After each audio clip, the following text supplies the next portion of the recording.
आइए शुरू करते हैं आज का वीडियो। इसमें आपको दिख रहा होगा कि MJP Rohilkhand university BA, BSc and BCom part second semester third में, क्योंकि आपका पेपर एग्ज़ाम इसका आने वाला है को करिकुलर कोर्स का। तो इसमें पेपर हमारा है human values and environmental studies, यानी मानवीय मूल्य और पर्यावरण अध्ययन। तो इसमें कुछ क्वेश्चन है हमारे इंपॉर्टेंट, लगभग आपको 70 से 80 क्वेश्चन मिलने वाले हैं। तो उसके लिए आप लोग वीडियो को अंत तक देखिएगा। और अभी तक अगर आपने चैनल सब्सक्राइब नहीं किया है तो BA study all subject channel को जरूर सब्सक्राइब कर लीजिएगा, बेल आइकन ऑल पर प्रेस कर दीजिएगा, जिससे आपको निरंतर अपडेट मिलता रहे। और थर्ड सेमेस्टर में जो इंग्लिश लिटरेचर का पेपर है वो आपका एग्ज़ाम होगा 27 तारीख को, ठीक है। तो 23 में नहीं है, 27 में है थर्ड सेमेस्टर का। और 23 में आपका है हिंदी लिटरेचर थर्ड सेमेस्टर और आपका फर्स्ट सेमेस्टर, इन दोनों का 23 तारीख में हिंदी का लिटरेचर का है। तो इसमें आपका जो एग्ज़ाम होगा वो OMR पैटर्न पर रहेगा, यानी कि आपको 4 ऑप्शन दिए होंगे, उनमें से आपको एक को सिलेक्ट करना है OMR सीट की बेस पर, ठीक है। उसको रिंग कर देना इस तरीके से। और अगर ये आपने वीडियो नहीं देखा है तो मैंने वीडियो बना दिया है कि किस तरीके से फिल करेंगे। बाकी आपको पता होगा, आप थर्ड सेमेस्टर में हो, आपको कन्फर्म होगा इस बात का। तो आइए फटाफट शुरू कर लेते हैं आज के क्वेश्चन। तो आज के क्वेश्चन है हमारे, ये हमने क्वेश्चन पिछली वीडियो में, ये हमारा छठा वीडियो है जो है। क्वेश्चन आपका है अदृश्य प्रदूषण क्या होता है। ऑप्शन आपके दिए हुए हैं 4, कोहरा, धूम कोहरा है, या फिर अम्लीय वर्षा है, नदी प्रदूषण है और ओजोन क्षरण है। तो जो अदृश्य प्रदूषण होता है तो वो नदी प्रदूषण होता है, ये हमें दिखता नहीं है जल। और चूँकि आपका यहाँ पर ये डार्क दिया हुआ है, तो जो ओजोन क्षरण है ये हमें नहीं दिखेगा। नदी प्रदूषण दिख जाएगा, कोहरा दिखेगा, अम्लीय वर्षा भी दिखेगी, लेकिन जो ओजोन की जो नुकसान होता है, जो उसकी हानि होती है, वो हमें नहीं दिखती है। क्वेश्चन नंबर आपका जो 6 है, तो इसमें दिया हुआ है नगरों में जल प्रदूषण का प्रमुख स्रोत क्या होता है। नगरों में, तो नगरों में होता है औद्योगिक अपशिष्ट पदार्थ, यानी जो औद्योगिक तरीके से जो अपशिष्ट बहता है पानी, वो जल का प्रदूषण का मुख्य कारण होता है। आइए अब देखते हैं अगला क्वेश्चन कि नदी तट पर स्थित महानगरों द्वारा किए जा रहे जल प्रदूषण का प्रमुख स्रोत क्या है। ठीक है, तो यहाँ पर दिया हुआ है मल और जल, ये दोनों ही नदी जो तट पर बसे हुए शहर हैं उनके द्वारा नदी का पानी जो है वो दूषित होता है। अगला क्वेश्चन आपका है भूमिगत जल में आर्सेनिक समस्या किस राज्य में सर्वाधिक है। तो आर्सेनिक समस्या जो सबसे अधिक है पश्चिम बंगाल में, ठीक है। और अगला क्वेश्चन है आपका लगातार गहन कृषि से होता है। लगातार गहन कृषि से क्या होता है, तो वो होता है कि मृदा की उर्वरता जो है घट जाती है, ठीक है। उर्वरता जो है मिट्टी होती है वो घटती चली जाती है, वो घट जाती है। अगला क्वेश्चन है महासागरीय कूड़ा करकट पर आधारित जैव खाद संयंत्र स्थापित किया जा रहा है या कहाँ स्थापित हुआ है अभी वर्तमान में, तो वो है अहमदाबाद में। और अहमदाबाद आपका है गुजरात में, ठीक है। ये दो शहर गुजरात के हैं, अहमदाबाद सूरत, आगरा कानपुर दोनों यूपी के हैं। आइए अगला क्वेश्चन देख लेते हैं फटाफट। अगला क्वेश्चन हमारा है कि जल में फ्लोराइड की मात्रा अधिक हो जाने पर कौन सा रोग हो जाता है। तो यहाँ पर इन्फ्लुएंजा है, टीबी है, मलेरिया है। तो जो फ्लोरोसिस रोग होता है वो हो जाता है जब जल में फ्लोराइड की मात्रा अधिक हो जाती है। ठोस अपशिष्टों का कारण क्या होता है। ठोस अपशिष्टों का कारण सब्जी देखी में जो वायु प्रदूषण है ये भी ठोस से होता है, जल प्रदूषण भी होता है, भूमि प्रदूषण भी होता है। तो उपरोक्त में आपके सभी। अगला क्वेश्चन है विश्व पर्यावरण दिवस कब मनाया जाता है। तो विश्व पर्यावरण दिवस मनाया जाता है आपका 5 जून के लिए, ठीक है। अगला क्वेश्चन है आपका निम्न पर्यावरण प्रबंधन के मार्ग में बाधक कौन कौन सी समस्याएं आती हैं। तो औद्योगिकरण पर्यावरण में प्रबंधन में बाधक है, नगरीकरण भी है, जनसंख्या वृद्धि भी है। तो इसका मतलब सभी हैं आपके ये। और जो सेमेस्टर 5 में इंग्लिश लिटरेचर है उसमें कई चीज़ें हमने अपलोड कर दी हैं, उन्हें आप लोग जरूर देखते रहिएगा 5 सेमेस्टर वाले। और अब आपके क्योंकि उसमें कुछ मल्टी चॉइस क्वेश्चन भी पूछे जा सकते हैं, तो उसका भी वीडियो आपको बहुत जल्द मिल जाएगा। और फर्स्ट सेमेस्टर और थर्ड सेमेस्टर इनका इंपॉर्टेंट इंग्लिश का वीडियो बहुत जल्द हम अपलोड कर देंगे, और कल तक आपको वीडियो मिल जाएगा, और हो सकता है आज रात में आपको प्रोवाइड करा दिया जाए। और इसका मॉडल पेपर भी आपको मिल जाएगा कोकोरल कोर्स का। तो यहाँ पर अब क्वेश्चन अगला देख लेते हैं हम। अगला क्वेश्चन हमारा है कि पर्यावरण प्रबंधन, ये मैं बता चुका हूँ। भारत की राष्ट्रीय नदी कौन सी है। तो भारत की राष्ट्रीय नदी जैसे यमुना है, कृष्णा है, कावेरी, गंगा है, ये सब भारत की ही नदी हैं। लेकिन राष्ट्रीय नदी कौन सी है, वो हमारी गंगा है, जिसको जो हरिद्वार से निकलती है, जो जिसके तट पर बसे हुए कई शहर हैं, जिसमें आपका बिजनौर वगैरह ये सब उधर से ही निकलती है गंगा, उत्तराखंड से। तो जो गंगा तो है हमारी जो भारत की राष्ट्रीय नदी है, और हमारे यूपी की जो राजकीय नदी है वो रामगंगा है, ठीक है। यूपी की राजकीय नदी रामगंगा है, और भारत की राजकीय नदी जो है वो है गंगा। अगला क्वेश्चन है टिहरी बांध परियोजना बनी है। तो टिहरी बांध परियोजना किस नदी पर बनी हुई है, गंगा नदी पर, अलकनंदा पर, या फिर भिलांगना पर। तो भागीरथी नदी पर बनी हुई है। भागीरथी और भिलांगना नदी, अलकनंदा नदी, ये दोनों जब मिलती हैं तब गंगा का निर्माण होता है। अगला क्वेश्चन आपका है नर्मदा नदी किस राज्य से होकर नहीं बहती है। नर्मदा नदी अब देखिए, अगर आपने मैप देखा होगा तो आपको पता होगा कि महाराष्ट्र आपका मतलब पश्चिमी यानी अरब सागर से सीमा बनाता है। मध्य प्रदेश जो है महाराष्ट्र सीमा बनाता है, और गुजरात जो है राजस्थान से सीमा बनाता है। तो गुजरात महाराष्ट्र की सीमा मिल जाती है, जो कि पश्चिमी राज्य है ये। गुजरात भी पश्चिमी राज्य है। तो यहाँ पर कौन सा बता, छत्तीसगढ़। छत्तीसगढ़ हमारा कौन सा है, ये पूर्वी राज्य में आता है। तो समझ जाइए आप, छत्तीसगढ़ में ये नर्मदा नदी नहीं बहती है। अगला क्वेश्चन है, गंगा एक्शन प्लान में सम्मिलित नहीं है। कौन सा राज्य सम्मिलित नहीं है, यहाँ पर बिहार है, ये भी सम्मिलित है, पश्चिम बंगाल भी है, और उत्तर प्रदेश भी है गंगा एक्शन प्लान, क्योंकि गंगा इन राज्यों से होकर बहती है। झारखंड इसमें से शामिल नहीं किया गया है। सरदार सरोवर बांध किस नदी पर बना हुआ है, तो सरदार सरोवर बांध जो है वो नर्मदा नदी पर है, और ये मध्य प्रदेश के मतलब सीमा पर है ये। अगला क्वेश्चन आपका है, साबरमती है, ताप्ती है, माही है। माही यहीं से निकलती है, साबरमती जो ये गुजरात में बहती है। अगला क्वेश्चन है, पर्यावरण का सबसे बड़ा प्रदूषण का सबसे बड़ा कारण क्या है, तो सबसे बड़ा कारण है मतलब जनसंख्या वृद्धि। जितनी जनसंख्या बढ़ेगी उसी हिसाब से अन्य का जो आवश्यकताएं हैं वो भी बढ़ेंगी, और उसके चलते जो है वनों का ह्रास होगा, और ह्रास होगा मतलब पर्यावरण प्रदूषण होना स्टार्ट हो जाएगा। नेशनल कॉर्बेट नेशनल पार्क जो है वो स्थित कहाँ है, किस राज्य में है, तो वो हमारा आता है उत्तराखंड में। ठीक है, हिमाचल में भी हैं कुछ, और उड़ीसा में भी हैं, झारखंड में भी हैं, लेकिन कॉर्बेट नेशनल पार्क जो है वो उत्तराखंड में है। जनसंख्या बढ़ती है, तो कैसे बढ़ती है उसका देख लेते हैं। उच्च जन्म दर और निम्न मृत्यु दर, यही ऑप्शन राइट है, क्योंकि जन्म अधिक होगा और मृत्यु कम होगी तो जनसंख्या बढ़ेगी। ग्लोबल वार्मिंग का मुख्य कारण क्या है, तापमान में वृद्धि होना, वर्षा अधिक होना यानी वर्षा वृद्धि होना, तापमान में ह्रास। तो यहाँ पर है तापमान में वृद्धि होना यानी ग्लोबल वार्मिंग को बढ़ाना, उसकी मुख्य कारण है ये। आइए देखते हैं, अगला क्वेश्चन आपका है, ग्लोबल वार्मिंग के लिए सर्वाधिक उत्तरदायी गैसें कौन कौन सी हैं। तो देखिए, यहाँ पर कार्बन डाइऑक्साइड है, और आपका ऑक्सीजन है, अमोनिया है, नाइट्रोजन है। तो कार्बन डाइऑक्साइड जो है ये ग्लोबल गैस वार्मिंग के लिए सर्वाधिक उत्तरदायी है। सर्वाधिक जितनी कार्बन डाइऑक्साइड की मात्रा बढ़ेगी उतनी ही ग्लोबल वार्मिंग बढ़ेगा। अगला क्वेश्चन है, धान के खेतों से बड़ी मात्रा में निकलती है, तो कौन सी गैस निकलती है। देखिए, कार्बन डाइऑक्साइड नहीं निकलेगी, क्लोरोफ्लोरो आपकी एसिड निकलती है, अमोनिया भी नहीं निकलती है, लेकिन मीथेन गैस जो है वो धान के खेतों से निकलती है, और सर्वाधिक पाई जाती है धान की सीजन में। ग्लोबल वार्मिंग में वृद्धि का प्रमुख कारण क्या है, तो आपको बता ही चुके हैं। सबसे ज़्यादा ग्रीष्मकाल में वृद्धि होती है, कब, ग्लोबल वार्मिंग आती है जब ऋतु गर्म होती है, मौसम गर्मी का आता है, मार्च मई जून अप्रैल, तो इसमें जो है इसकी वृद्धि हो जाती है। सुंदरबन डेल्टा प्रसिद्ध है, किसके लिए प्रसिद्ध है, तो यहाँ बाघों के लिए, हाथियों के लिए, सूअर के लिए, या फिर बंदर के लिए।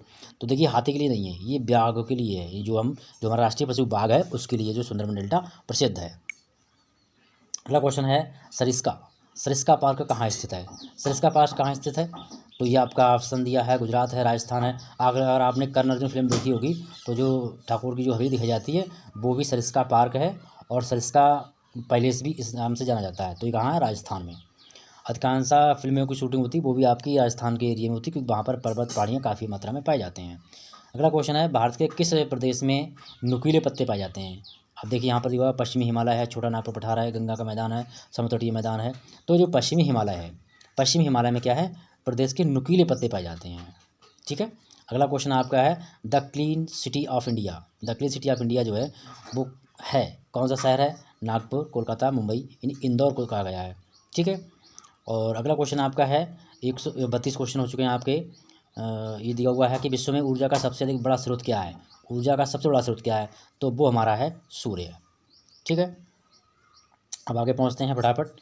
दिया हुआ कि चिपको आंदोलन से संबंधित कौन कौन से मतलब किससे संबंधित है, वन संरक्षण से संबंधित है ये। ठीक है, क्योंकि वन्य जीव संरक्षण अलग होता है, जल संरक्षण होता है। चिपको आंदोलन में मतलब वृक्षों के संबंध में चला गया था। अगला क्वेश्चन आपका, एक पर्यावरणीय समस्या है, क्या है, ओजोन क्षरण। ओजोन क्षरण जो है वो एक पर्यावरणीय समस्या है जो कि बहुत ही मतलब घातक हो सकती है आने वाले समय में, तो इसको बचाना बहुत आवश्यक है। खरगोश क्या है, यहाँ पर अब आपको उपभोक्ता दिए हुए हैं, प्रथम उपभोक्ता है, द्वितीय उपभोक्ता है, तृतीय है, सूक्ष्म उपभोक्ता है। तो प्राथमिक उपभोक्ता जो है वो खरगोश है। अगला क्वेश्चन है, सहारा उदाहरण है। सहारा किसका उदाहरण है, मरुस्थलीय परिस्थिति तंत्र का, घास स्थलीय परिस्थिति तंत्र का, जलीय परिस्थिति का, और वन परिस्थिति तंत्र का। तो मरुस्थलीय। अब सहारा मरुस्थल कहाँ पाया जाता है, सहारा मरुस्थल जो है वो अफ्रीका महाद्वीप में पाया जाता है। ठीक है, साथ साथ में हम ये भी पता चलते हैं, जो सहारा मरुस्थल है वो अफ्रीका का मरुस्थल है, जो कि उसके ऊपरी साइड में यानी उत्तर साइड में पाया जाता है। अगला क्वेश्चन, सर्वोदय योजना की शुरुआत किसके द्वारा की गई थी। तो सर्वोदय योजना की जो शुरुआत की गई थी वो महात्मा गांधी ने की थी। ठीक है, अगला क्वेश्चन है आपका, वायु प्रदूषण का सबसे अधिक प्रभाव मानव के किस पर पड़ता है? तो जो वायु प्रदूषण होता है तो वो पड़ता है श्वसन तंत्र पर। क्यों पड़ता है? क्योंकि हम जब सांस लेते हैं तो वायु हमारे नाक के द्वारा अंदर पहुंचती है। श्वसन तंत्र फेफड़े से रिलेटेड होता है, तो फेफड़े सर्वाधिक इफेक्टेड होते हैं। अगला क्वेश्चन है, निम्नलिखित दिशाओं में से कौन वैश्विक ताप के प्रभाव को इंगित करता है? इन्हीं तो वो है आपका हिमानी का पिघलना, इन्हीं चट्टानों का पिघलना, सागरी जल में उत्थान और मौसमी हवाओं का परिवर्तन। ये सब क्या, ये वैश्विक ताप के प्रभाव को इंगित करते हैं, यानी कि हमको संकेत देते हैं। अगला क्वेश्चन आपका, रिएक्टर पैमाना मापने के लिए किसका यूज होता है? तो रिएक्टर पैमाना मापने के लिए हम यूज़ करते हैं भूकंपीय तरंगों का आयाम। जो रिएक्टर पैमाना है उसमें भूमिगत तरंगों का हम उसके द्वारा मापन करते हैं। अगला क्वेश्चन आपका दिया हुआ है कि काजीरंगा जो नेशनल पार्क है वो किसके लिए प्रसिद्ध है? अब देखिए यहाँ पर एक सींग गणने के लिए नहीं है, हिरण के लिए भी नहीं है और यहाँ शेरों के लिए, तो ये आपका बापसन हट जाएगा जो कि हाथियों के लिए प्रसिद्ध है। ठीक है, तो यहाँ पर दिया हुआ एक सींग वाले गैंडों के लिए काजीरंगा, एक मिनट, यहाँ पर ये काजीरंगा जो नेशनल पार्क है आपका ये आसाम में है। ठीक है, और जो कि आपका एक सींग वाले गैंडों के लिए प्रसिद्ध किया है, संरक्षित किए गए वहाँ पर। ठीक है, और अगला क्वेश्चन आपका है, भारत में भूमि प्रदूषण बढ़ने का सबसे बड़ा कारण क्या है? तो यहाँ दिया हुआ निर्माण कार्य, कृषि और घरेलू कचरा। तो ये तीनों ही जरूरी हैं, आवश्यक हैं, यानी कि इसके कारण है, तो आपका लास्ट वाला सही हो जाएगा चारों। कौन सी नदी बिहार का शोक कहलाती है? तो देखिए कोसी नदी जो है वो बिहार का शोक कहलाती है, क्योंकि ये नेपाल से होकर बहती है और इसकी इतनी मिट्टी लेके आती है कि नीचे जाके इसकी दिशाएं बदल जाती हैं, क्योंकि मिट्टी अधिक होने के कारण जो है धरातल पर पहुंचने से पहले पहुंचती है, तो इसका आकार जो है मिट्टी ढेर हो जाती है और उसके वजह से आगे नहीं बढ़ पाती है, तभी तुरंत अपना रास्ता बदल जाती है। तो इसीलिए इसको बिहार का शोक कहते हैं, क्योंकि बिहार में सबसे अधिक रास्ता बदलती है तो वो कोसी नदी बदलती है। अगला क्वेश्चन आपका है, वन अनुसंधान संस्थान स्थापित है, कहाँ स्थापित है? तो ये देहरादून में है, और देहरादून आपका यूके यानी कि उत्तराखंड में पड़ता है, और उत्तराखंड की राजधानी भी है ये। रेड डाटा बुक का आंकड़ा प्रस्तुत करती है, किसका आंकड़ा प्रस्तुत करती है? आइए अब देख लेते हैं इसके कारणों को। तो रेड डाटा जो बुक है वो आंकड़ा प्रस्तुत करती है आपके लाल फूलों वाले पौधों का नहीं, पौधों का, जंतुओं का नहीं, तो संकटग्रस्त पादपों और जंतुओं का। रेड डाटा बुक जो है उसमें संकटग्रस्त आपके चाहे पौधे हों चाहे जंतु हों उनको दर्शाती है ये। अगला क्वेश्चन आपका, वायुमंडल में 78.6% कौन सी गैस पाई जाती है? तो वो पाई जाती है नाइट्रोजन। ठीक है, ये सर्वाधिक गैस जो है वो नाइट्रोजन पाई जाती है हमारे वायुमंडल में। अगला क्वेश्चन है आपका 147 में 47 क्वेश्चन आ गया आपका। तो ये निम्न कृषि से संबंधित निम्न से कौन सा कारक मृदा प्रदूषण नहीं करता है? तो यहाँ पर है, देखिए कीटनाशक ये भी करते हैं, रासायनिक भी करता है, कीटनाशक भी करते हैं, कीटनाशक भी करते हैं, लेकिन जैव उर्वरक जो होता है वो मृदा को प्रदूषित नहीं करता है। अगला क्वेश्चन है, राजीव गांधी पर्यावरण पुरस्कार दिया जाता है किसके लिए? तो ये किसके संबंध दिया जाता है? तो ये आपको दिया हुआ पर्यावरण, तो ये आपका जो है स्वच्छ प्रौद्योगिकी एवं विकास में जो कोई अच्छा कार्य करता है उसके लिए चीज़ प्रदान किया जाता है पुरस्कार। अगला क्वेश्चन है, मिथाइल एसोसिएटेड यानी MIC किससे संबंधित है? तो ये भोपाल गैस त्रासदी से संबंधित है। भोपाल गैस त्रासदी हुई थी तो उसके लिए मिथाइल आइसोसाइनेट के नाम से जाना जाता है, इसी कारण हुआ था ये।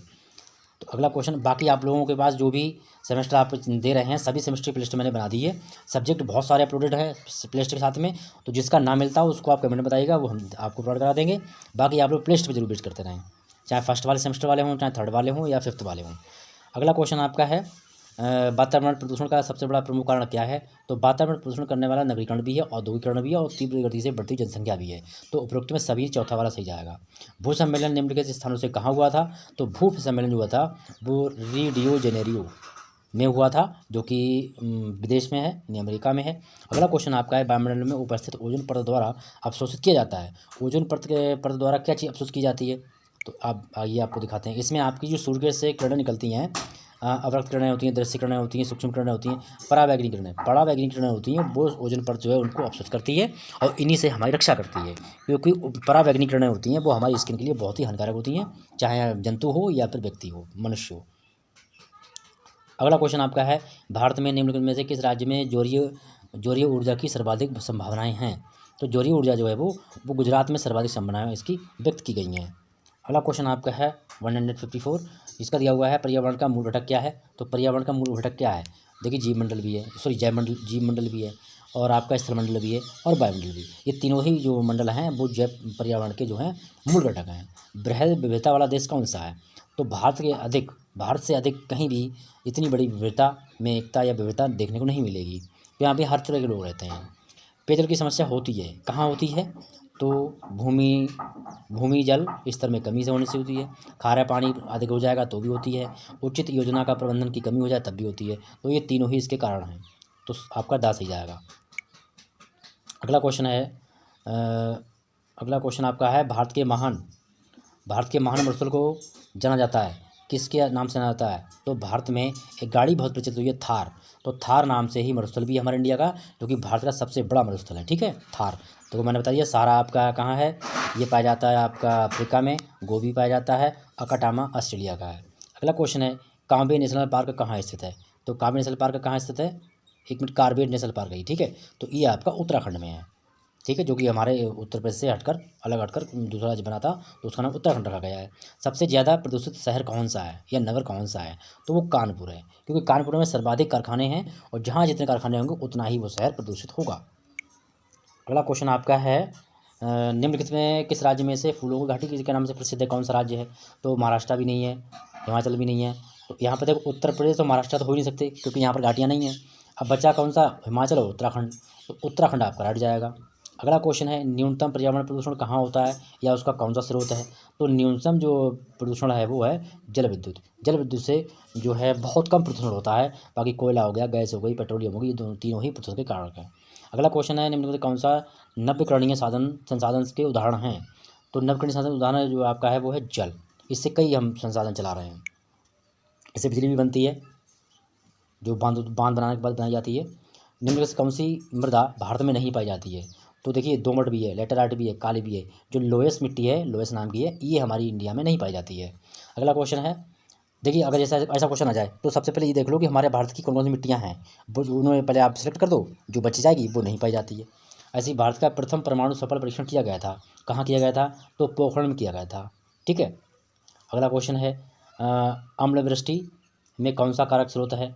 एक स्रोत रहता है, तो जो अम्लवृष्टि होती है तो सल्फर डाइऑक्साइड के द्वारा होती है, ये इसमें इंपॉर्टेंट होता है। अगला क्वेश्चन है अब आपका है गंगा एक्शन प्लान का प्रारंभ किया गया था, कब किया गया था? 1986 में गंगा एक्शन प्लान प्रारंभ हुआ था। ठीक है। अगला क्वेश्चन है भारत की सबसे लंबी ताजे जल की झील, सबसे बड़ी ताजे जल की झील कौन सी है? देखिए डल झील भी इंडिया की है, सांबर झील भी है, चिल्का झील भी है। सांबर झील राजस्थान की है। ठीक है। और जो बुलर झील है ये सबसे मीठे पानी की झील है, यानी ताजे पानी की झील है। पेचिस का कारण क्या होता है? पेचिस का कारण होता है अगर हम गंदा जल पिएंगे तो हमें पेचिस हो जाएगा, यही मेन कारण होता है। भारतीय सिंह का आवास कहलाता है, क्या कहलाता है? तो गिरी कहाँ है? गिरी गुजरात में है। और गुजरात में ही जो है वो पाए जाते हैं, कौन से शेर पाए जाते हैं? मतलब बबर शेर, जिनकी पूरी पीठ पर, पूरे शरीर पर बाल नहीं होते हैं, सिर्फ गर्दन और सिर पर बाल होते हैं, बाकी पूंछ पर होते हैं। तो अगला क्वेश्चन हमारा है जैव विविधता का संबंध इनमें से किससे है? वनों में पाए जाने वाले पेड़ पौधों से और जीव जंतुओं से। तो प्रकृति में मिलने वाले सभी प्रकार के पेड़ पौधों और प्राणियों से इसका संबंध होता है, किसका? जैव विविधता का। पारितंत्र प्रदर्शित करता है, क्या प्रदर्शित करता है? जीव जंतु एवं पर्यावरण के साथ उनके संबंध कहते हैं, तो उनके संबंध को प्रदर्शित करता है। अगला क्वेश्चन है आपका कि भारत में किसको राष्ट्रीय जल पशु घोषित किया गया है? तो वो आपका है डॉल्फिन। डॉल्फिन के लिए भारत का राष्ट्रीय जल पशु घोषित किया गया है। और डॉल्फिन एक बहुत ही समझदार मछली होती है, जो कई बार सागरों में डूबते हुए व्यक्ति को सहारा देकर उन्हें बचा लेती है, डूबने नहीं देती है। नील क्रांति का संबंध किससे है? अब नील खेती आ गया, हाथियों रक्षा से है, अंतरिक्ष संशोधन से है, लेकिन नहीं है। आपका बच्चा क्या है? मत्स्य उत्पादन। तो मत्स्य उत्पादन की मछली के उत्पादन से संबंधित है नील क्रांति। सागर में मछलियाँ निम्नलिखित में से किस पदार्थ पर जीवित रहती हैं? तो सागर में जो एक प्लैंकटन नाम की एक मतलब पदार्थ होता है, उसी के आधार पर जो है मछलियाँ जो है वो जीवित रहती हैं, उनका जीवन चक्र चलता रहता है। अगला क्वेश्चन आपका है कौन सी एक पशु प्रजाति विलुप्त प्रजाति में है? यानी कौन सा ऐसा पशु है जो बिल्कुल विलुप्त कगार पर पहुंच चुका है? तो वो है लाल पांडा। लाल पांडा काफ़ी 1-2 वर्ष पहले काफ़ी चर्चा में रहा था, क्योंकि इनकी संख्या में भारी कमी पाई गई है। तो इसके संरक्षित करने के काफ़ी प्रयास यानी उपाय भी किए जा रहे हैं, और जो सकारात्मक रिजल्ट भी सामने आपके आ जाएगा। अगला क्वेश्चन आपका है हमारे देश में किस स्थान पर सबसे कम यानी न्यूनतम वर्षा होती है? अब देखिए यहाँ पर कुछ शहर दिए हुए हैं, ये शहर हमारे हैं। देखिए हिसार महाराष्ट्र का है, जैसलमेर राजस्थान का है, जयपुर राजस्थान का है, और बीकानेर जो ये भी राजस्थान का है। तो जैसलमेर में सबसे अधिक यानी सबसे कम वर्षा होती है, सबसे कम, क्योंकि उधर से जो वायु की जो यानी पानी की जो हवाएं आती हैं वो शुष्क हो जाती हैं, क्योंकि पूरा राजस्थान में सबसे ज़्यादा तापमान रहता है, यानी सूखा रहता है इसलिए। तो बाकी जो है जैसलमेर में सबसे कम वर्षा होती है राजस्थान के अंदर, बल्कि पूरे भारत की सबसे कम वर्षा होती है। पर्यावरणीय शिक्षा का उद्देश्य क्या होता है? तो पर्यावरण शिक्षा का उद्देश्य है कि पर्यावरण नैतिकता का सृजन करना चाहिए, पर्यावरण रूप से उचित आचरण कर सीखना चाहिए, साथ में पर्यावरण दशाओं के प्रति चेतना भी उत्पन्न करना चाहिए। तो यहाँ पर आपके सारे सही हो जाएंगे, तो द वाला सही जाएगा। विश्व वानिकी दिवस किस तिथि को मनाया जाता है? विश्व वानिकी दिवस मनाया जाता है 21 मार्च को। ठीक है। अगला क्वेश्चन आपका है पारिस्थितिकी विज्ञान। पारिस्थितिकी विज्ञान है किसका विज्ञान है? मानव समूहों का, जीव जंतुओं का या समुदाय का? तो ये है पादप और पादप जंतुओं से पर्यावरण के संबंध का विज्ञान है। कौन सा? पारिस्थितिकी विज्ञान। अगला क्वेश्चन है भारत का सबसे बड़ा डेल्टा कौन सा है? तो भारत का सबसे बड़ा डेल्टा है सुंदरबन डेल्टा। और सुंदरबन डेल्टा कहाँ पाया जाता है? सुंदरबन डेल्टा देखिए इस तरीके से गंगा जाती है और इस तरीके से ब्रह्मपुत्र नदी आती है और ये बांग्लादेश से आती हुई है कि मेघना मिलती है। इन दोनों नदियों को जब पहुँचती हैं तो नदियाँ पहुँचती हैं पश्चिम बंगाल। तो पश्चिम बंगाल में सुंदरबन डेल्टा पाया जाता है कि पूर्वी तट पर सबसे सुंदरबन डेल्टा पाया जाता है वहाँ। अगला क्वेश्चन आपका है समुद्र का पानी कैसा होता है? सबको पता है, खारा पानी होता है। अगला क्वेश्चन है एक इकोसिस्टम, इनकी एक इकोसिस्टम यानी पारिस्थितिकी तंत्र है जो सन्निहित है किस प्रकार में? सभी पेड़ पौधों के संबंध में, सभी जीव जंतुओं के संबंध में, सभी कीड़े मकोड़ों के संबंध में, यानी अर्थात सभी के संबंध में। द वाला सही जाएगा। निम्न में से कौन प्राकृतिक आपदा है? अब यहाँ पर क्या दिया हुआ है? भूकंप, ये भी प्राकृतिक आपदा में आता है। ज्वालामुखी भी प्राकृतिक रूप से ही है। सूखा अकाल पड़ता है, ये भी प्राकृतिक में पड़ता है। तो उपरोक्त में तीनों ही यानी द वाला आपका रट जाएगा। अगला क्वेश्चन है ध्वनि प्रदूषण का तात्पर्य है क्या है? तेज ध्वनि, तेज आवाज़, उच्च आवृत्ति की ध्वनि या फिर अवांछित ध्वनि, यानी कि जिससे हमारी आवाज़ आ रही है, आवाज़ें हो रही हैं, शोर हो रहा है, तो वो सारे क्या हैं? ध्वनि प्रदूषण के ही कारण है ये। अगला क्वेश्चन आपका है जयमंडल। जयमंडल समाहित है किस में? देखिए वायुमंडल, जलमंडल और स्थलमंडल, उपरोक्त सभी इन तीनों में समाहित है। तो आई होप वीडियो पसंद आया, पसंद आया लाइक शेयर कर दीजिएगा और मिलेंगे जल्दी नेक्स्ट वीडियो में। और ये आपका थर्ड सेमेस्टर का है, इसके बाद में फर्स्ट सेमेस्टर अपलोड कर देंगे और साथ ही फिर इंग्लिश पे बहुत विशेष ध्यान दिया जाएगा। सिलेक्ट आपके क्वेश्चन हम स्टार्ट रहे हैं, जो क्वेश्चन इंपॉर्टेंट होंगे वही आपको दिए जाएंगे। Thank you.